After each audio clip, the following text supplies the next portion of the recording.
movimiento de sustancias que pasan desde acá hacia el espacio urinario que hemos dicho, ¿no? Hacia la luz tubular, y esa es la secreción. La reabsorción es el proceso que está con el número 3, que se da por el cual las sustancias desde la luz, desde el espacio urinario, se reabsorben a los capilares, a los túbulos, a las células de los túbulos, y pueden volver al torrente sanguíneo, ¿no? Entonces, y la excreción es la salida de la sustancia ya a través de la orina. Entonces, estos cuatro procesos son los que regulan todo el funcionamiento del riñón, y hay que tenerlos siempre en cuenta: filtración, secreción, reabsorción y excreción.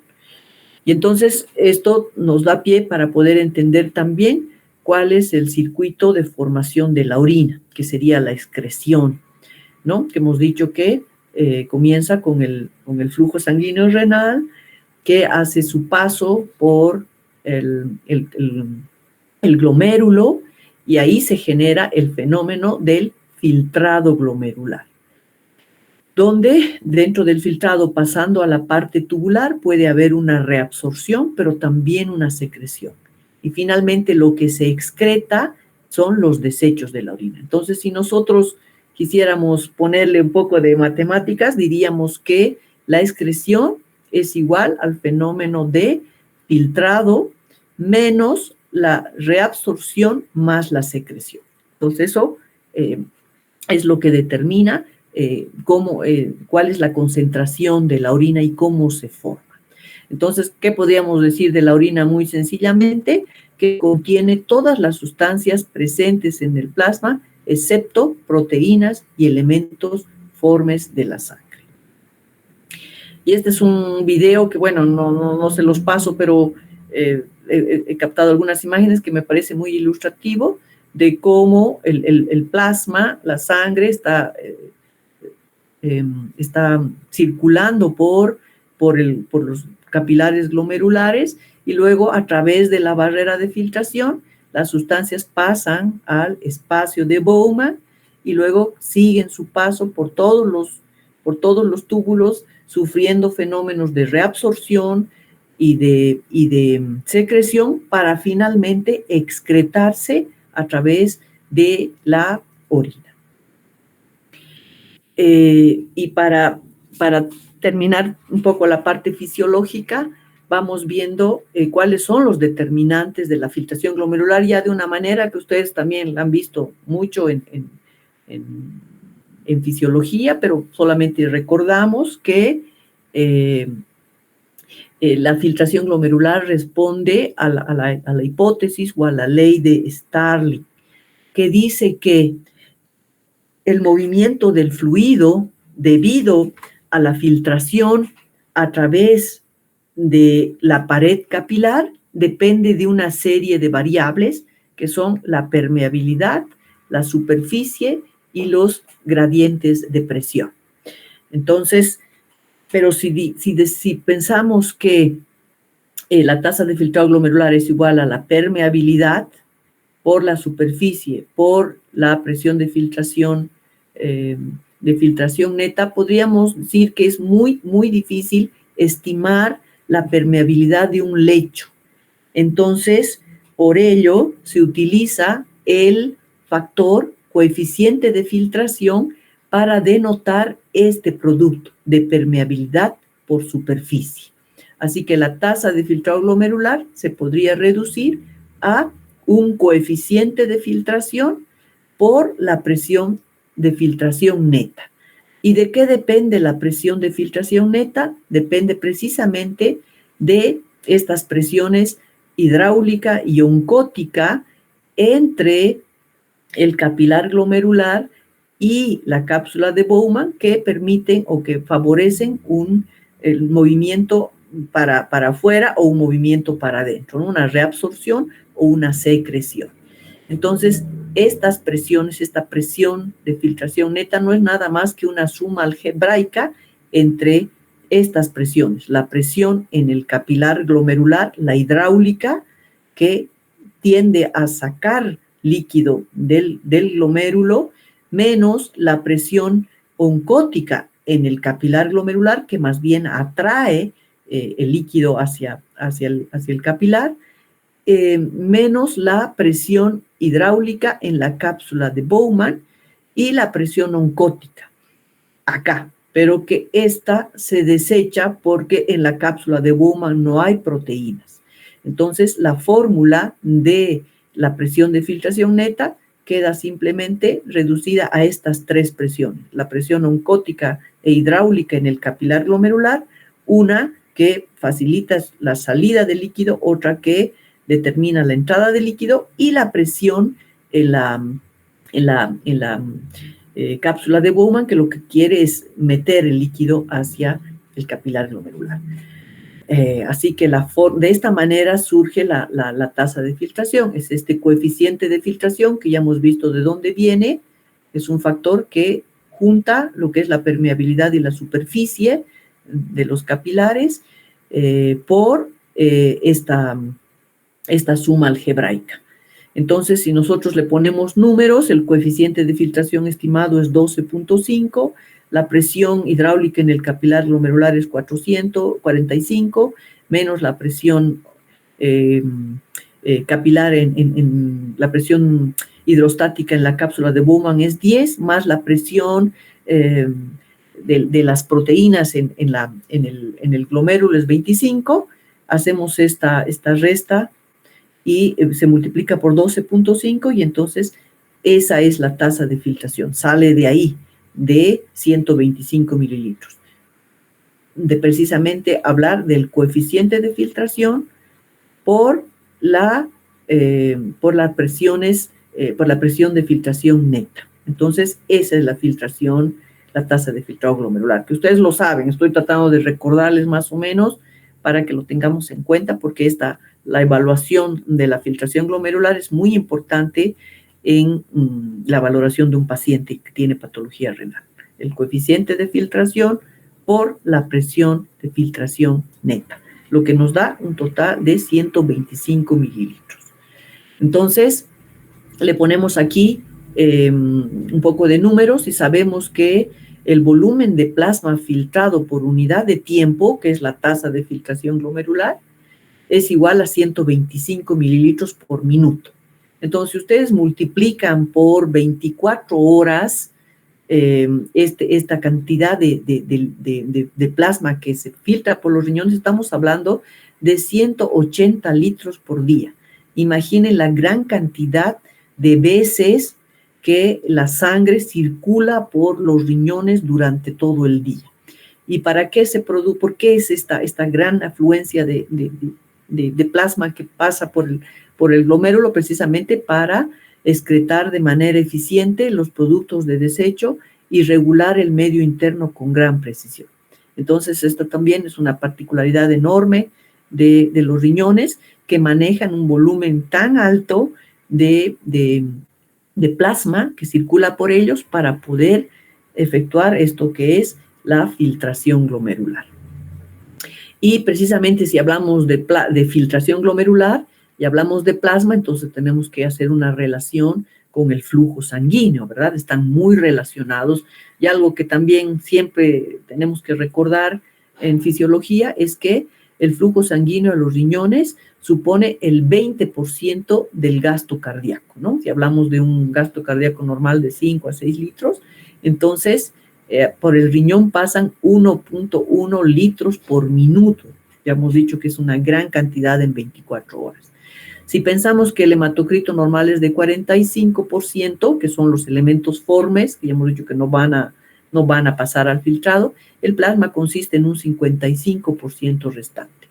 Y el flujo plasmático renal resulta de multiplicar esto precisamente, lo que es el 55%, que si se hace la multiplicación es 0.55 por 1.1 litros. Entonces, tenemos que en el riñón el plasma circulante es de 650 mililitros por minuto. Aquí hablábamos de litros del gasto cardíaco, que es sangre más plasma. Aquí hablamos del plasma puro, sin componentes, la cantidad que filtra y que atraviesa por el riñón. De los 605 mililitros del plasma que ingresan en el glomérulo, solo el 20% es filtrado hacia la cápsula de Bowman. El resto pasa a los capilares peritubulares. Entonces, miren también esa eficiencia que la hemos querido resaltar a lo largo de estos minutos de la capacidad de reabsorción en realidad del riñón. Filtra, pero reabsorbe la mayor cantidad de plasma, ¿no? Estamos hablando de solo un 20% se va a desechar en la orina, el 80% se reabsorbe. Y esta relación de la tasa de filtrado glomerular con el flujo plasmático renal, que nada más es dividir los 125 mililitros por minuto sobre los 605 del plasma, nos da lugar al cociente, a la fracción de filtración, que es 0,2, y que esto nos permite evaluar la eficiencia del riñón para eliminar productos de desecho. Entonces, de aquí yo me quedaría con lo importante que es decir que la sangre que circula por el riñón es en gran cantidad. Si le quitamos los elementos formes, estamos hablando de plasma, que también es una cantidad enorme, que se filtra, pero que este riñón es tan eficiente con esa barrera de filtración que la hemos visto, que reabsorbe hasta un 80% de todo lo que se filtra, de modo que solo un 20% se elimina. Y eso tiene que ver con esta fracción de filtración. De lo que pasa, se reabsorbe el 80% y solo el 20% es esta fracción de filtración la que se elimina. O sea que es un elemento de alta eficiencia para reabsorber los elementos que filtra. Y entonces, si hemos visto cuál es la fórmula, que es la que nos permite saber qué factores, cuando se alteran, podrían precisamente también condicionar cambios en el filtrado glomerular. Si recordamos la fórmula, que es igual al coeficiente de filtración por la presión de filtración neta, que nada más hace referencia a las presiones hidráulica y oncótica en el capilar glomerular. Entonces, veríamos que si nosotros, por ejemplo, tenemos una disminución en el coeficiente de filtración, hemos dicho que el coeficiente de filtración tiene que ver con la permeabilidad más la superficie. Si hay una disminución de la permeabilidad neta por pérdida de filtración, de superficie por lesiones glomerulares, estamos hablando de riñones que tienen escaras, tienen cicatrices, entonces va a haber menos superficie, menos tasa de filtración glomerular, porque hay menos el condicionante que es el coeficiente, disminuye la tasa de filtración glomerular.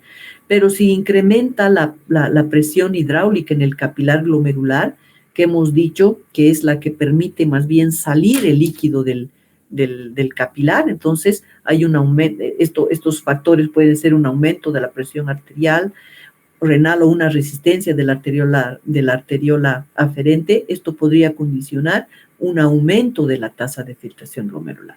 Así que se trata de nada más sentarse, acordarse un poquito y fácilmente nos daremos cuenta que todo lo que disminuye la permeabilidad y la superficie, pues va a bajar la tasa de filtración. Pero aquello que aumenta la presión, que tiende a sacar líquido fuera del capilar, obviamente que va a aumentar. Si aumenta la presión en la cápsula de Bowman, la presión hidráulica, como por ejemplo cuando hay un proceso de obstrucción, entonces eso más bien va a tender a también bajar la tasa de filtrado glomerular, porque va a haber una presión que se opone a la salida del líquido. Y lo mismo pasaría si se incrementa la tasa, la presión oncótica en el capilar glomerular. Hemos dicho que eso más bien atrae el líquido hacia el plasma y por ende la filtración glomerular va a disminuir. Así que esto es fisiología pura, nada más es para que ustedes puedan entender ya en la parte práctica o en la parte de patologías por qué ocurren estos fenómenos, los tengan en mente, ¿no? Y otro detalle importante es la autorregulación que viene por los cambios en la resistencia capilar. Entonces, tal vez lo único que me gustaría que recuerden es que cuando hay un incremento en la resistencia en la arteriola aferente, que es la que permite que entre la sangre y por ende el plasma. Entonces, obviamente, si esto se vasoconstriñe, va a disminuir la presión hidráulica y por ende la tasa de filtrado glomerular va a disminuir también. Pero si esto es al revés, hay una dilatación y hay una mayor afluencia de sangre, va a aumentar la presión en el capilar glomerular y, lógicamente, la tasa de filtrado glomerular va a aumentar. Aquí lo diferente es con la arteriola eferente. Cuando nosotros vasoconstriñimos la arteriola eferente, hay un flujo normal, pero aquí hay una resistencia. Entonces, esto va a aumentar la presión hidráulica en el capilar glomerular. Y la lógica respuesta va a ser un aumento de la filtración. En cambio, contrariamente, si aquí se vasodilata la arteriola aferente, entonces no va a haber una presión capilar glomerular elevada, va a disminuir y el filtrado glomerular, por ende, va a disminuir también. No sé si les ha quedado claro, pero bueno, esto es cuestión de repasar, por favor, un poco la fisiología. Yo solamente les he puesto en perspectiva para que eso lo tengan en mente y puedan ir repasando para entender el resto de las charlas que vienen, ¿no? Entonces, otro detalle importante que aquí les dije, que esta autorregulación está mediada por cambios en la resistencia capilar glomerular, pero además está, hay otros dos mecanismos que participan, ¿no? Que son el reflejo miogénico, que es la constricción automática de la arteriola aferente cuando la presión de perfusión renal se incrementa, hemos dicho precisamente para disminuir el filtrado, o la retroalimentación túbulo-glomerular, que hemos hablado de que son este registro que se hace en la mácula densa de la cantidad de fluido en sodio y en cloro que está llegando al túbulo para que genere una vasoconstricción preglomerular para bajar la tasa de filtrado. Entonces, lo que se pretende siempre es mantener un filtrado glomerular estable, alrededor de 125, y cualquiera diría que cuando la presión arterial se eleva, esto podría aumentar la tasa de filtrado glomerular, pero no ocurre precisamente por este mecanismo de autorregulación glomerular basado en el reflejo miogénico y en la retroalimentación túbulo-glomerular. Y finalmente, porque ya me estoy pasando, entonces aquí nada más mostrarles lo del transporte tubular, que es también algo muy, muy, muy básico, muy superficial, que sabemos que esta reabsorción y esta secreción que hemos visto que es muy importante en el túbulo, se genera por mecanismos de difusión, básicamente, ¿no? La difusión simple, que tiene que ver con el gradiente electroquímico y que no requiere de una fuente de energía directa, puede ser a través del transporte activo. La difusión facilitada, que es acoplada a un transportador, estos son los fenómenos que se dan en las diferentes partes de los túbulos, ¿no? Que es donde se genera la reabsorción. Y también el transporte activo, que va en contra de un gradiente electroquímico y que requiere de una fuente de energía. Entonces, esos son todos los movimientos que se generan en todas las células dependiendo de dónde estén ubicadas, ¿no? Solo para recordarles, miren, en el túbulo contorneado proximal, ¿cuáles son los mecanismos de reabsorción? Pues están los transportadores, los cotransportadores, pueden estar también la transferencia a través de canales.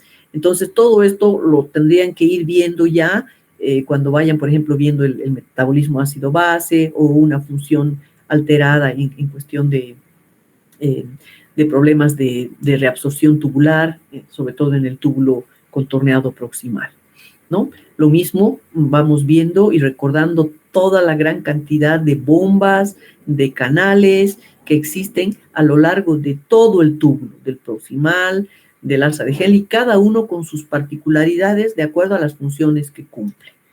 Básicamente, pero si finalizamos, el transporte tubular es más dedicado a la reabsorción que a la secreción. Eso también tendría que quedar claro, ¿no? Pareciera que los túbulos, y hemos hablado de la secreción y la excreción, que obviamente se da en un menor porcentaje, pero la función principal tubular es la de reabsorción. Y para eso son todos esos mecanismos de bombas, de canales y de cotransportadores, ¿no? Si nosotros nos fijamos que el agua se filtra 180, pero se excreta apenas 1.8 litros, o sea que la reabsorción es un 99%. El sodio y la glucosa se filtran 630 gramos más o menos por día, la cantidad excretada es apenas 3.2. ¿Eso qué quiere decir? Que se ha reabsorbido casi el 100%. Este es el sodio, ¿no? El transportador sodio-glucosa. La glucosa, cuando no tenemos problemas de diabetes, entonces se filtra en gran cantidad, pero no se excreta, se reabsorbe un 100%. Y la urea, bueno, que es ya un metabolito de desecho, entonces se filtra en una cierta cantidad y se reabsorbe hasta en un 50%. Obviamente menos, porque este es un metabolito que tiene que ser desechado. Listo, entonces los puntos importantes para llevar a casa, eso es lo clásico. Cada unidad funcional renal consta de un componente de filtración y un componente de transporte, y yo diría más aquí de reabsorción, básicamente.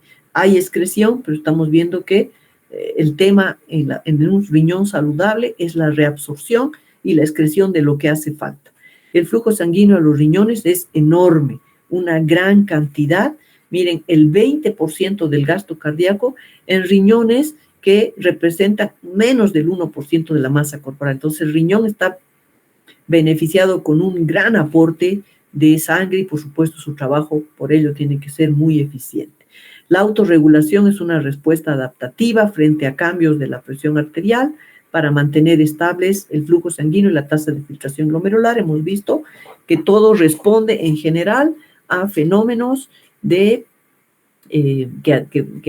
van a tomar en cuenta la fórmula, pero también a fenómenos que tienen que ver con el flujo sanguíneo. Y una de las funciones principales de los riñones es regular la excreción de sustancias a un ritmo que en promedio equilibra exactamente su entrada en el cuerpo y por lo tanto mantiene el equilibrio homeostático del cuerpo.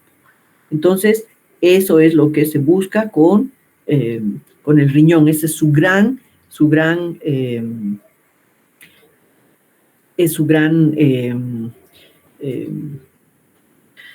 misión, mantener ese equilibrio entre que reabsorbe gran cantidad y excreta gran cantidad. Entonces,